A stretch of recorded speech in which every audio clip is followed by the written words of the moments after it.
예, 만나서 반갑습니다. 반갑습니다. 예, 광우 스님이라고 합니다. 우리 중생들은 항상 행복을 원합니다. 그렇죠? 네. 그리고 이 불행에서 벗어나서 행복을 원하는데 우리 중생들이 원하는 행복이라는 게 굉장히 감각적인 욕망에 많이 빠져 있습니다. 예를 들어 뭐 돈, 뭐 권력, 명예, 뭐 사랑 이런 어떤 감각적 욕망으로 가득한 게 흔히 중생들이 생각하는 욕망이죠. 근데 부처님께서는 이러한 감각적인 욕망은 영원한 행복이 될 수 없다고 항상 말씀하십니다. 뭐 돈이 있으면 좋죠. 실제로 돈이 많으면 좋지만 돈이 영원하지가 않아요. 또 재밌는 게 돈이 많은 사람들도 자기들 나름대로 다 힘들고 괴롭고 답답하다는 이야기를 자주 합니다. 네. 글쎄 우리도 돈 많고서 그런 얘기하면 우리도 차라리 좋을 텐데 하여튼 돈 많은 사람들도 힘들다는 얘기하고 권력도 명예도 그것도 영원한 것이 아니지 않습니까? 우리가 사랑하지만 사실 사랑도 영원하다 영원하지 않다. 예. 제 주변에 보면 이혼하신 분들이 많아요. 아니 뭐 저는 이혼을 나쁘게 보지 않아요. 예, 뭐 2년 따라 만났다가 2년 따라 헤어지는 건데. 근데 이제 이혼이 나쁜 건 아니지만 제가 이렇게 물어봐요. 연애 결혼하셨냐, 중매 결혼하셨니까 또 연애 결혼하셨다는 분들한테 연애 결혼할 때 얼마나 서로 사랑하셨냐 했더니 자기 온몸을 바쳐도 아깝지 않을 정도로 사랑을 했대요. 근데 뭐 하더라? 이혼하더라. 그러니까 사랑도 영원하다 영원하지 않다. 영원하지 않다. 물론 금슬 좋은 분들이 계세요. 예, 또 오손도손 평생 금슬 좋은 분들도 계시지만 또 상당히 많은 숫자의 사람들이 젊었을 때 불같은 사랑을 해도 그게 또 영원한 것 같지만도 않더라. 그래서 부처님께서는 우리가 추구하는 감각적 욕망이라는 것은 영원한 행복이다 아니다. 아니라고 했습니다. 태어나고 죽고 또 태어나고 죽고 태어나고 죽는 우리의 수레바퀴와 같은 삶을 윤회라고 합니다.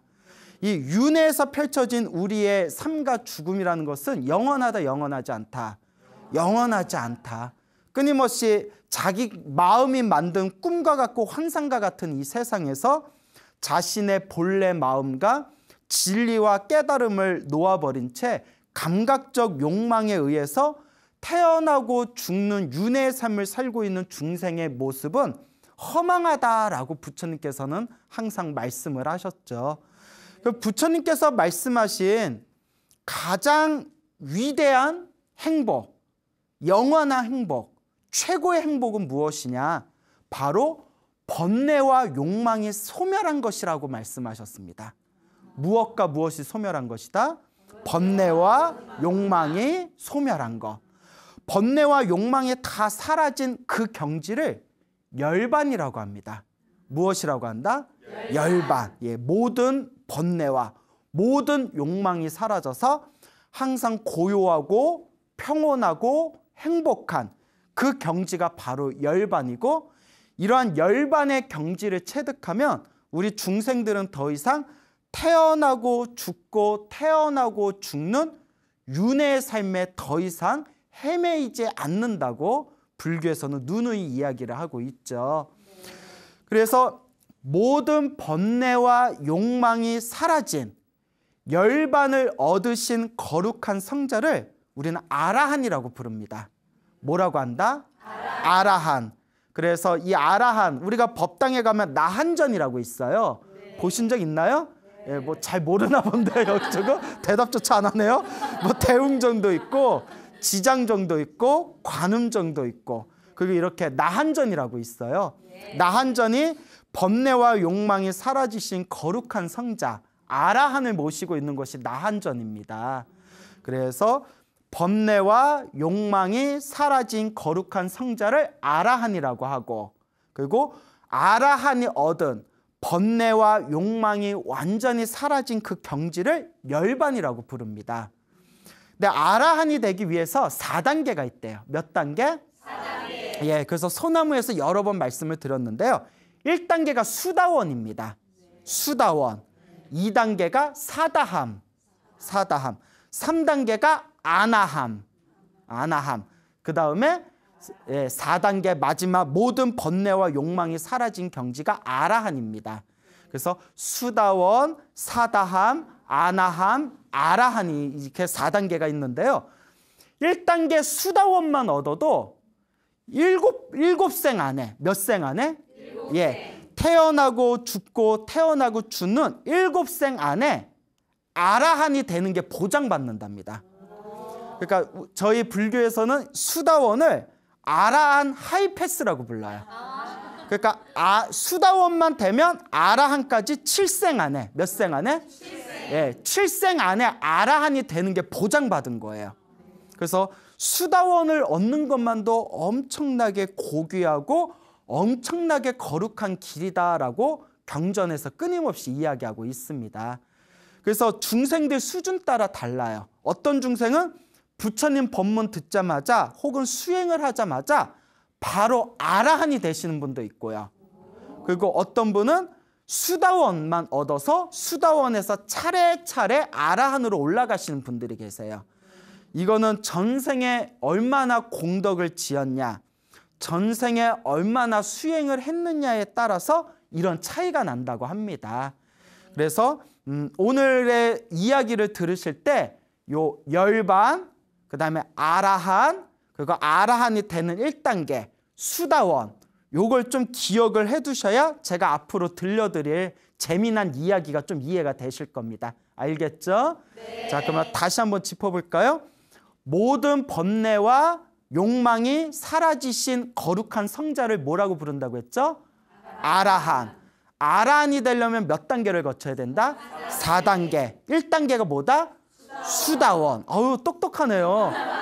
오늘 물 좋아요. 자, 그리고 모든 번뇌와 욕망이 사라진 그 경지를 뭐라고 한다? 열반이라고 합니다. 자, 지금 우리 불교의 지금 이 시대를 말법 시대라고 합니다. 무슨 시대? 말법 시대는 부처님의 법이 쇠퇴하는 시대예요. 부처님의 법이 활활 살아있는 시대가 정법 시대예요. 부처님의 법이 점점 힘이 약화되는 게 상법 시대예요. 상법 시대. 그리고 부처님의 법이 땅바닥에 떨어지기 시작하는 시대를 무슨 시대? 말법 시대라고 해요. 그래서 경전에 입각하면 지금이 말법 시대래요. 그래서 지금은 열심히 수행을 해도 효과가 더디게 나타나요. 예전에는 조금만 참선하고 조금만 염불 해도 도인들이 많이 나오셨거든요. 지금은 아무리 수행을 해도 요 자신의 번뇌를 이기기가 너무 힘들어요. 근데 이런 내용들이 사실 경전에 다 나와요. 말법 시대가 되면 중생들의 업이 너무나 두꺼워서 또 시대가 너무나 혼탁해서 아무리 수행을 열심히 해도 수행의 효과가 더디다, 깨달음을 얻기가 힘들다라는 내용이 경전을 보다 보면 나옵니다. 근데 옛날 2600년 전 부처님이 살아계시던 2600년 전 시대는 무슨 시대일까요?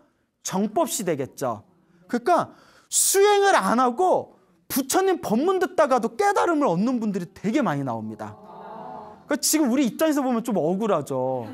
네? 그때는 그냥 부처님 법문 듣고 그 자리에서 막 깨달음을 얻고 막 아라한이 되고 막 수다원이 되는 그런 이야기가 굉장히 많이 나옵니다. 수행을 열심히 해서 수다원이 되고 수행을 열심히 해서 아라한이 되었다면 좀 덜 억울할 텐데 아무것도 안 하고 있는데 부처님 법문 듣고 그 자리에서 수다원이 되거나 그 자리에서 아라한이 되는 이야기가 경전에 자주 나옵니다. 그래서 좀 짜증나는데 뭐 할 수 없죠. 말법 시대에 태어난 것 자체가 우리 업보니까. 부처님 당시에 있었던 일입니다. 2600년 전 부처님 당시에 어떤 남녀가 서로 이제 결혼을 하게 됩니다. 결혼을 하면서 신부 쪽의 부모님이 결혼식 날 부처님을 초청합니다. 부처님을 초빙을 하는데 그 당시에는 인도에서는 아주 좋은 일이 있거나 축복받을 때 거룩한 성자를 모시는 것, 축제에 모시는 걸 굉장히 큰 영광으로 알았답니다. 그래서 이제 신부 쪽의 부모님들께서 부처님을 이제 그 결혼식에 초청을 했고 부처님께서 수많은 비구 스님들과 함께 그 결혼식에 참석을 하십니다. 결혼식에 이렇게 참석을 하셔서 이제 신랑과 신부가 옆에서 부처님과 스님들한테 이제 시중을 들었대요. 이제 공양 시중, 밥도 떠드리고 물도 떠드리고 필요한 게 있으면 뭐 우유도 갖다 드리고 음료수도 갖다 드리고. 그러니까 우리 지금 정서로 보면 이해가 안 되는 거죠. 결혼식 날에 스님을 초빙해 놓고 신랑 신부가 서빙하고 있는 거예요. 지금 정서에는 좀 안 맞죠. 근데 이제 그게 이제 우리가 불심이 약해서 그래요. 그 당시에는 이제 신랑 신부가 거룩한 부처님과 스님들이 오셨으니까 옆에서 지극정성 시봉을 하고 있는데 이제 신랑이 한참 이제 뜨거울 때잖아요. 네? 그리고 이제 결혼했는데 결혼하면 이제 밤에 뭐해요? 뭐 알아서 뭐 하겠죠? 그러니까 신랑은 막 속이 타는 거예요. 그래서 스님들 이렇게 시중하다가 자꾸 신부를 헐기덥게 쳐다보는 거예요. 우리 섹시 이렇게 해서 우리 섹시하고 보면서 계속 이제 섹시를 보면서 이제 스님들한테 이제 밥 시중하는 걸 자꾸 깜빡깜빡 놓치는 거예요. 그래서 마음속으로 막 욕망이 막 들끓는 거예요. 욕정이라고 하죠. 욕정이 들끓으면서 부처님하고 스님들이 있는 데서 속으로 우리 섹시 껴안고 싶다 막 이런 생각을 일으키는 거예요. 제가 만든 말이 아니라 책에 나와요. 신부를 껴안고 싶어 했다. 그런 마음을 일으켰다. 그 순간 부처님이 그걸 다 꿰뚫어 보시는 거예요. 이놈의 자스. 부처님하고 스님들이 왔는데 밥 시중에도 모자를 파네. 몰래 신부 홀끼홀끼 쳐다보면서 뭐 하고 싶다? 껴안고 싶다 하니까 그때 부처님께서 신랑의 신부의 얼굴이 안 보이도록 눈을 멀게 합니다. 신통력으로. 끝까지 들어봐요. 왜 이렇게 오버를 해. 신랑의 눈을 멀어버려요. 그러니까 순간 신랑의 눈에 신부가 더 이상 보이질 않는 거예요. 깜짝 놀래가지고 그때 부처님을 딱 쳐다봅니다. 그 세상이 다 칠흑 같고 오로지 누구만 보이시더라? 부처님만 보이는 거예요. 그때 부처님께서 신랑에게 법문을 하십니다.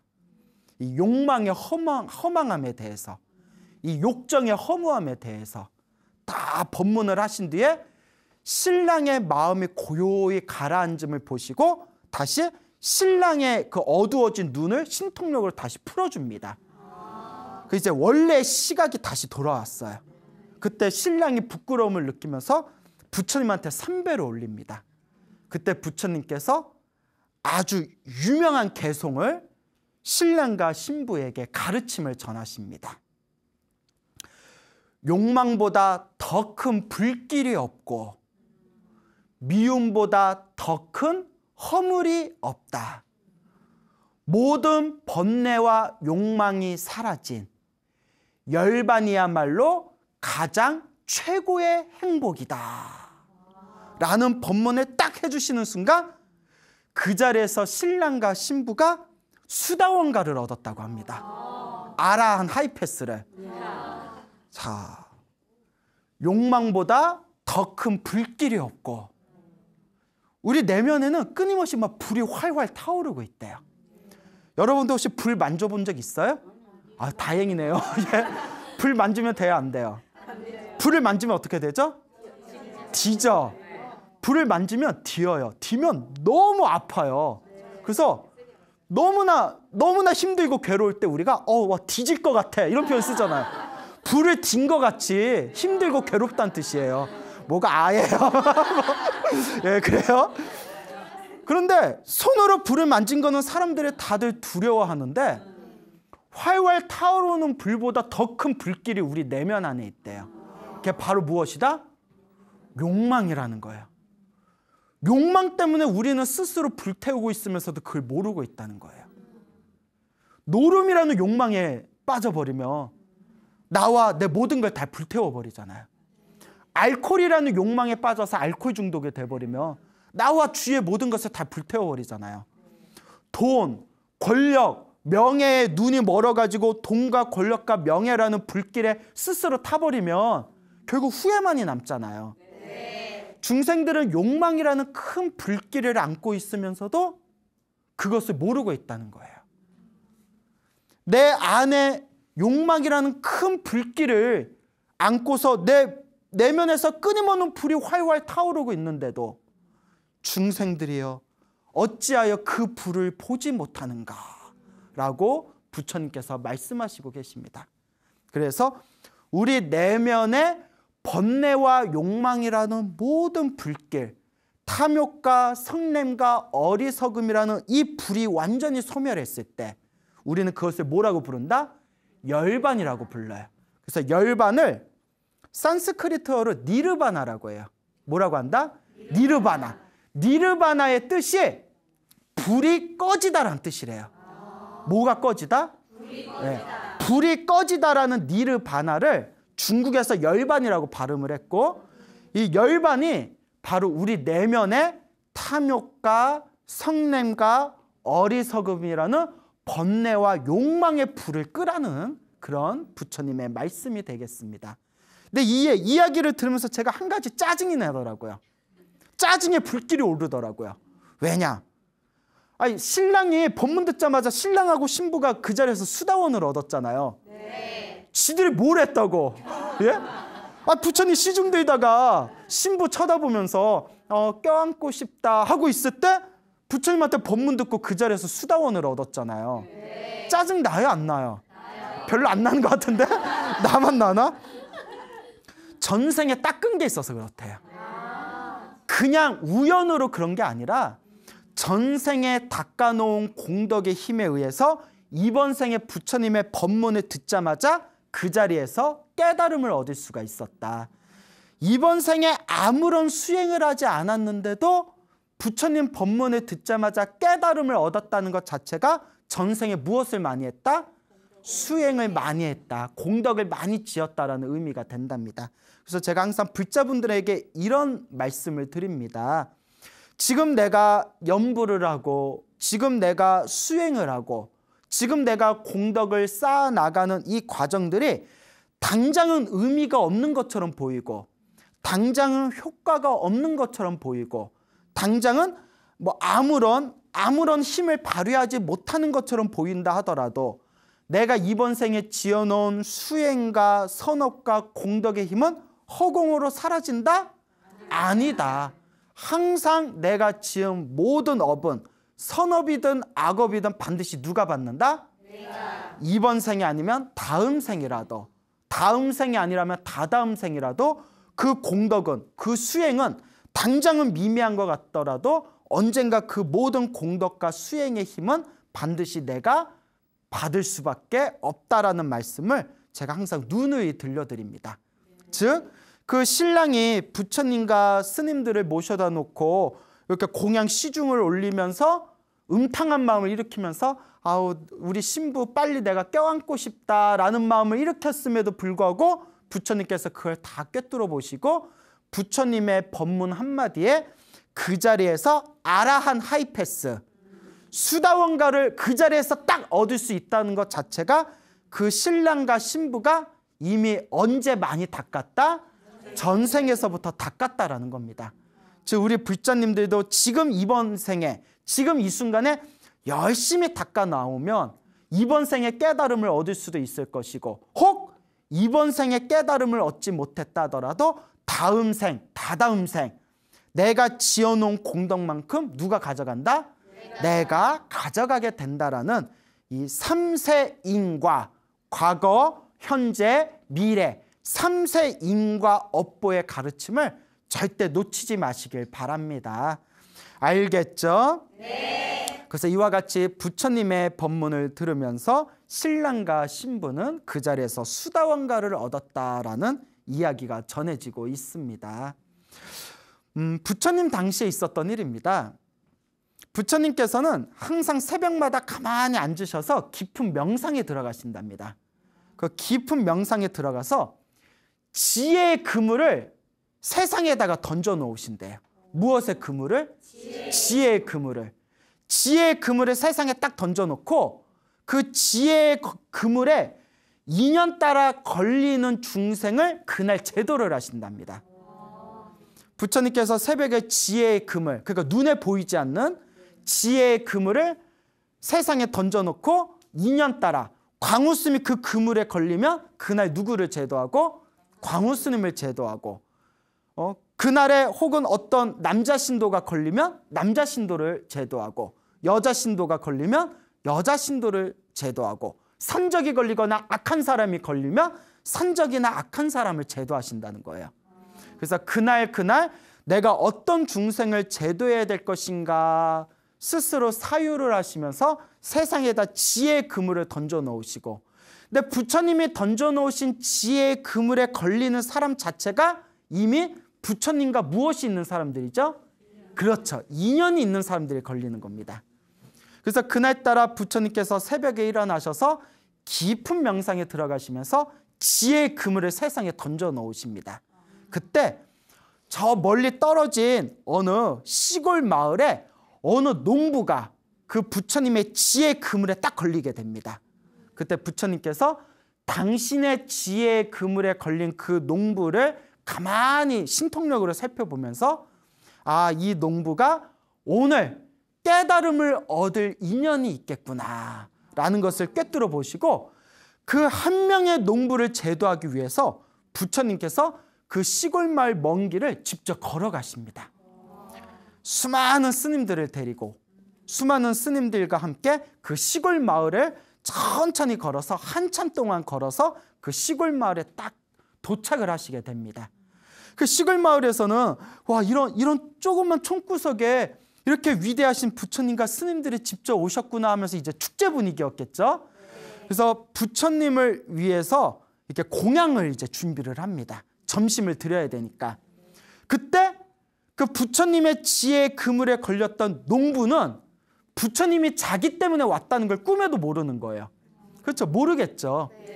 그래서 아, 부처님이 우리 이 시골 마을에 오셨다고 하니 내 부처님께 가서 법문을 들어야 되겠다 라고 마음 먹었는데 외양간에 소가 한 마리 없어진 거예요.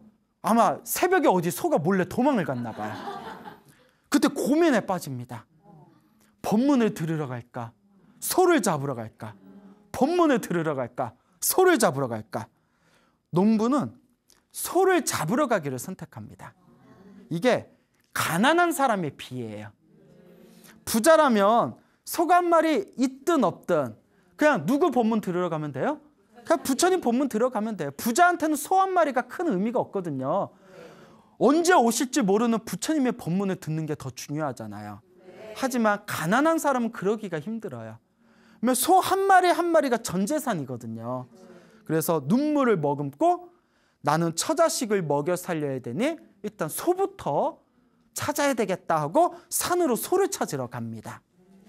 그래서 우리가 부처님의 법문을 듣고 부처님의 가르침을 공부하고 내가 내 시간을 쪼개서 수행할 수 있다는 것 자체가 복이 있어야 돼요. 제가 항상 불자들한테 하는 얘기가 있어요. 복이 없으면 수행하기도 힘들다. 먹고 살기 너무 바쁘면 절에 가기가 힘들어요. 먹고 살기 너무 바쁘면 아무리 좋은 법문도 듣기가 힘들어요. 너무나 먹고 살기 바쁘면 하루에 1시간, 2시간 시간 내서 염불을 하거나 절을 하거나 수행을 하기가 힘듭니다. 그래서 이 이야기는 광우스님의 이야기가 아니라 옛날부터 수많은 선지식 분들께서 항상 하시던 말씀이 수행도 뭐가 있어야 할 수 있다? 복이 있어야 할 수 있다. 시간복도 있어야 되지. 또 주변에 스승복도 있어야 되지. 도반복도 있어야 되지.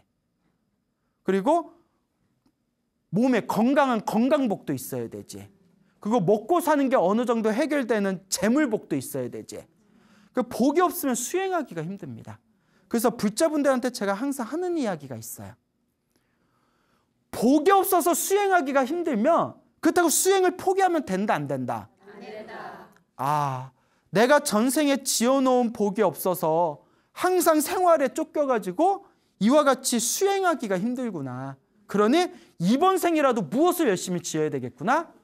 복을 열심히 지어야 되겠구나라는 마음을 자꾸 일으켜야 된다라고 제가 누누이 말씀드립니다. 그렇기 때문에 지금 이 소나무를 보시는 많은 불자분들이 소나무를 들을 수 있는 시간이 있다는 것 자체 그래도 좀 복은 있는 거예요. 그리고 소나무를 만나서 이렇게 부처님의 법문을 공부할 수 있다는 것도 어느 정도 복은 있는 거예요. 근데 제가 항상 드리는 얘기가 있어요. 듣는 것만으로는 부족하다. 듣고 뭐 해야 된다?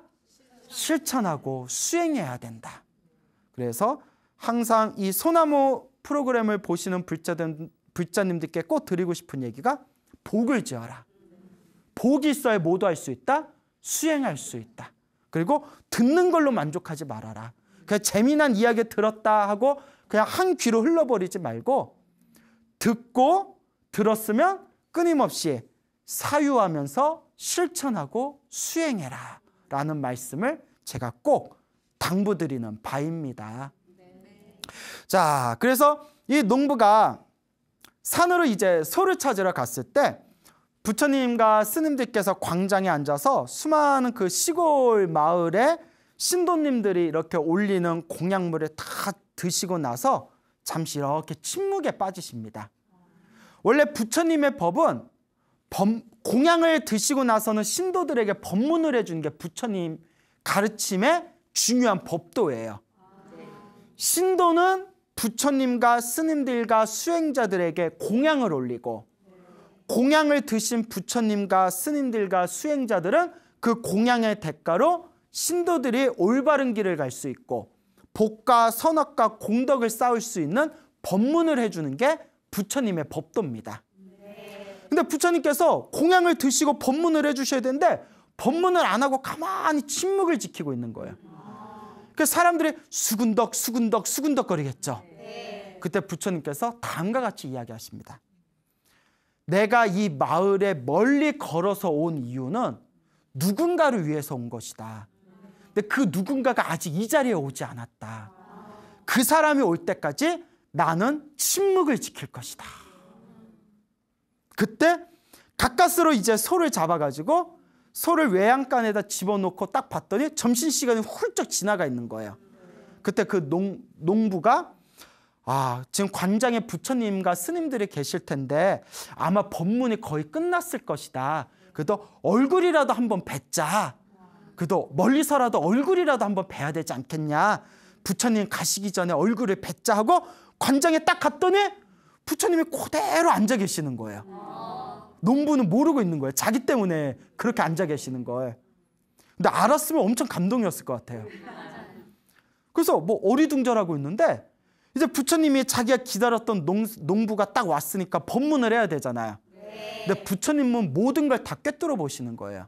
그때 농부가 너무나 배가 고파서 부처님이 법문을 해도 배고픔 때문에 집중할 수 없을 거라는 걸 꿰뚫어 보세요. 그러니까 그 농부의 배에서 막 꼬르륵 소리가 나니까 그때 부처님께서 다음과 같이 이야기하십니다. 혹시 스님들에게 공양 올리고 남은 음식이 있는가? 그때 공양을 담당했던 공양 담당자가 깨끗한 음식이 아직 남아 있습니다. 그 깨끗한 음식을 저 농부에게 좀 갖다 줘라. 그래서 이제 먹을 걸 주니까 농부 막 그 허겁지겁 먹은 거예요. 허겁지겁 먹고 양치질을 깨끗하게 한 뒤에 다시 부처님 앞에 딱 앉습니다. 그때 부처님께서 법문을 설하십니다. 마땅히 모든 제가신자들은 보시, 베풀 줄을 알아야 된다. 보시하고 계율을 잘 지켜야 된다. 계율을 잘 지키고 항상 참아야 된다. 분노를 일으키지 말고 화를 일으키지 말고 참아야 된다. 그래서 보시해라, 베풀어라, 계율을 지켜라. 그리고 화를 내지 말아라, 인욕해라. 이와 같은 삶을 살며 죽은 뒤에 좋은 곳에 태어나게 될 것이다. 라는 기초적인 법문을 하신 뒤에 이걸 차제설법이라고 해요. 무슨 설법? 차례대로 수준 높여서 설법하신다는 거예요. 보시하고 계율을 지키고 그 다음에 인욕, 화를 참을 줄 알며 죽은 뒤에 좋은 곳에 태어날 것이다. 하늘색에 태어날 것이다. 라는 법문을 하신 뒤에 수준을 더 높여서 태어나고 죽고 태어나고 죽는 이 윤회 세상은 모두 다 괴로움이다. 이 괴로움의 원인은 집착이다. 집착을 소멸하면 영원한 행복인 열반을 얻게 된다. 열반을 얻는 방법은 8가지의 바른 길, 8정도가 있다라는 4가지의 거룩한 가르침, 사성제를 설하십니다. 이와 같은 보시에서 하늘색에 태어나서 윤회에서 벗어나서 열반에 태어나는 길까지의 1단계, 2단계, 3단계 차제세법을 차례대로 펼치시는 순간 농부가 그 자리에서 수다원가를 얻습니다. 수행을 한 번도 안 했는데 그냥 부처님의 법문을 듣는 순간 그 자리에서 수다원가를 얻어요. 이거는 아까 말씀드렸죠? 농부가 그만큼 언제 많이 닦았다? 전생에 다 닦은 게 있어서 그래요. 우리는 아무리 이런 소나무가 200회가 넘었는데 소나무 200회 법문을 처음부터 끝까지 다 들었는데도 수다원가를 못 얻으신 분들은 그만큼 뭐 한 거예요? 닦은 게 없어서 그런 거예요. 예? 그러니까 지금부터도 우리가 자꾸 닦아야 됩니다. 농부가 수다원가를 얻고 난 뒤에 부처님이 비로소 내가 원래 목적한 바를 이뤘다. 내가 이 농부를 위해서 일부러 이곳까지 법문을 하러 왔는데 이 농부가 수다원가를 얻었으니 아라한이 될 수 있는 하이패스 깨달음을 얻었으니 이제 나의 일은 끝났다. 이제 오늘 하루 미션 성공한 거예요. 이제 부처님이 이제 모든 법문을 마치시고 제자들과 함께 이제 사원으로 돌아가십니다. 그때 뒤에서 아직 깨달음을 못지 못한 어리석은 스님들이 투덜투덜 대는 거예요. 아니 뭐하러 여기까지 왔어? 다리 아프게? 아, 부처님이 오라고 해서 왔는데 이거 뭐 아니 우리 뭐 여기까지 뭐 이 시골 마을에 뭐 볼 게 있다고 여기까지 온 거야? 투덜투덜 대더래요 어느 스님이. 그 스님은 아직 수준이 낮아서 그런 거예요. 그 부처님이 다 뒤돌아보면서 제자여, 비구여, 남자 스님을 비구라고 하거든요. 비구여, 무엇 때문에 그렇게 불만이 많은가?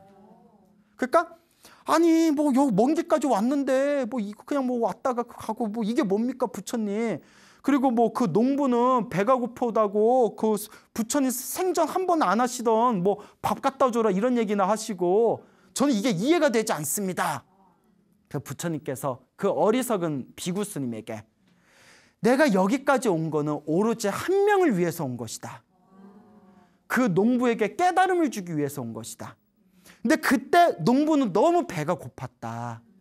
배가 고픈 상태에서는 아무리 법문을 해줘도 집중할 수가 없다. 그러니까 여러분 끼니 거르지 마시고 예, 잘 드셔야 돼요.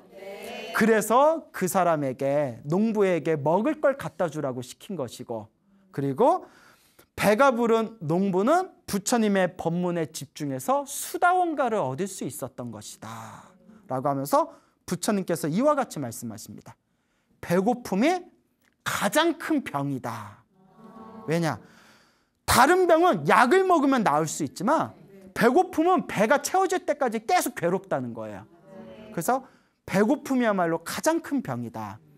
배고파 본 사람은 이게 무슨 말인지 알 거예요. 여러분 눈물 젖은 빵 드셔본 적 있어요? 나도 없어요. 나도 없는데 배고픈 시절에 보릿고개 살아셨던 분들은 허리에다가 천을 동동 메고 사셨대요.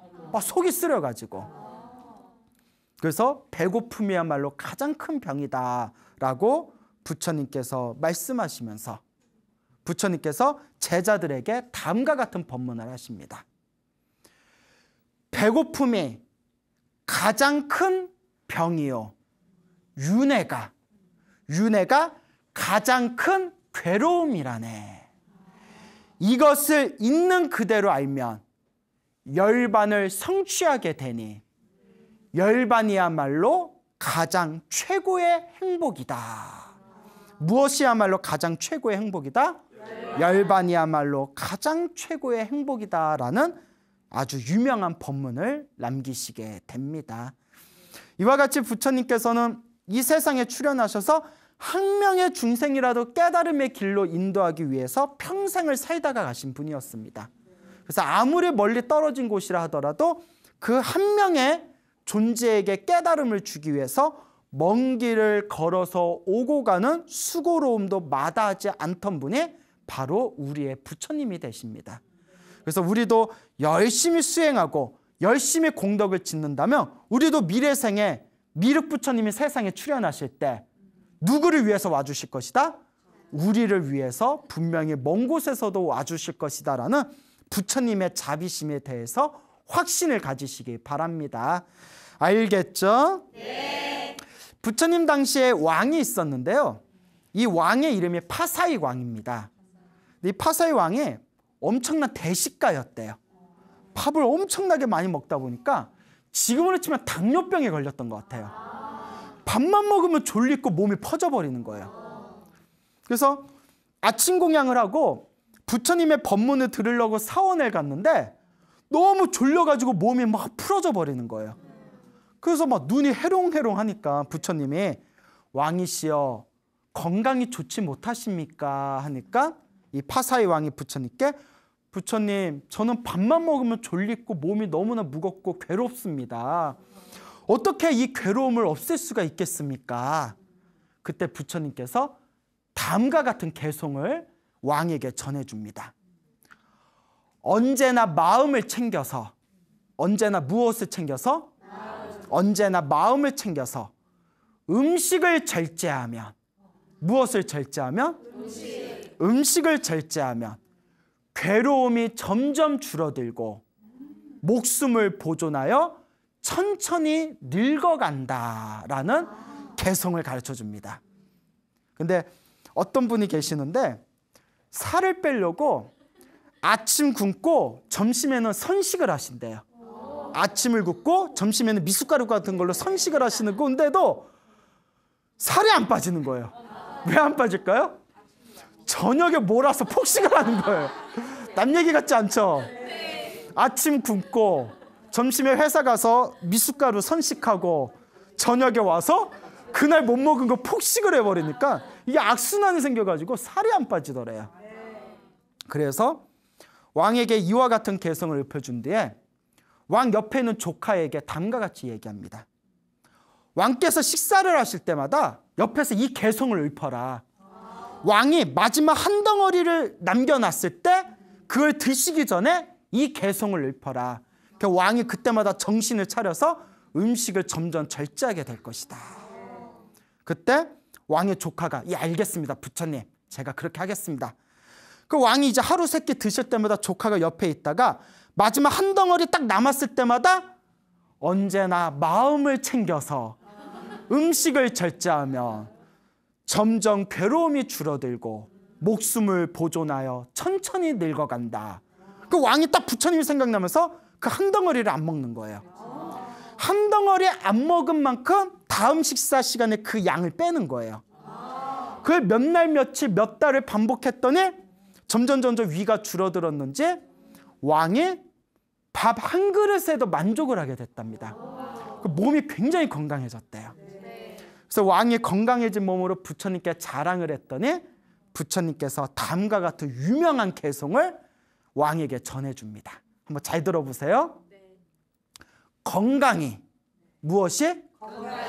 건강이 으뜸가는 이익이요. 건강이 으뜸가는 이익이요. 만족이 으뜸가는 재산이요. 신뢰가 무엇이? 신뢰가 으뜸가는 친척이니.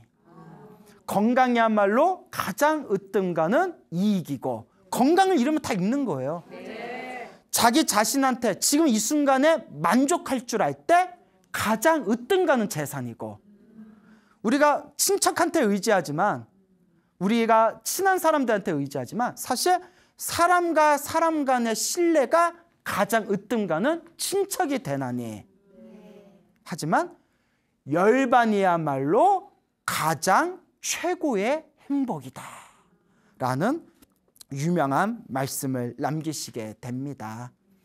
그래서 부처님은 이와 같이 부처님의 팔만대장경을 통해서 중생들한테 돈 많이 버는 법도 가르쳐 주시고 부처님 경전 보면 돈 많이 버는 법 나와요. 그리고 소원 성취하는 법도 가르쳐 주시고 귀신 쫓아내는 법도 가르쳐 주시고 별의별 내용 다 많아요. 몸이 건강해지는 방법도 가르쳐 주셨어요. 팔만대장경에 보면 별의별 내용이 다 나와요. 나중에는 어떤 내용이 나오냐면 막 이런 얘기도 되나? 정력이 세지는 내용도 나와요. 진짜 밀교경전에 보면 그런 내용이 나와요. 그래서 부처님이 정말 이런 걸 설명하셨을까? 내가 의심이 될 정도로 별의별 내용이 다 나와요. 팔만대장경을 보면. 하지만 부처님의 팔만대장경에서 한결같이 이야기하는 내용이 있습니다. 모든 것 중에서 가장 최고의 행복은 무엇이다? 열반이다. 열반이야말로 가장 최고의 행복이다라고 누누이 말씀하시고 계십니다. 그래서 우리 불자 여러분들, 이번 생에 소원 성취하는 것도 중요해요. 이번 생에 내 자식이 좋은 대학 가는 것도 중요해요. 이번 생에 사업이 성공하고 큰 부자가 되는 것도 중요해요. 이번 생에 돈과 권력과 명예를 얻는 것도 물론 중요해요. 하지만 그 모든 것은 영원하다, 영원하지 않다. 영원하지 않다. 결코 영원하지 않습니다. 그래서 부처님은 영원한 행복은 오직 열반이라고 말씀하셨습니다. 그래서 우리 불자님들도 수준을 쑥쑥 높이셔서 우리 자식 잘 되게 해주세요. 우리 남편 사업 성공하게 해주세요. 돈과 권력과 명예를 얻게 해주세요. 이런 감각적인 자그마한 욕망에 빠져들지 말고 진정한 행복인 번뇌와 욕망이 사라진 영원한 행복의 길인 이 최고의 수행의 길을 잘 닦아나가시길 바랍니다. 알겠죠? 네. 여러분, 행복해지고 싶습니까? 네. 행복한 삶을 창조하고 싶습니까?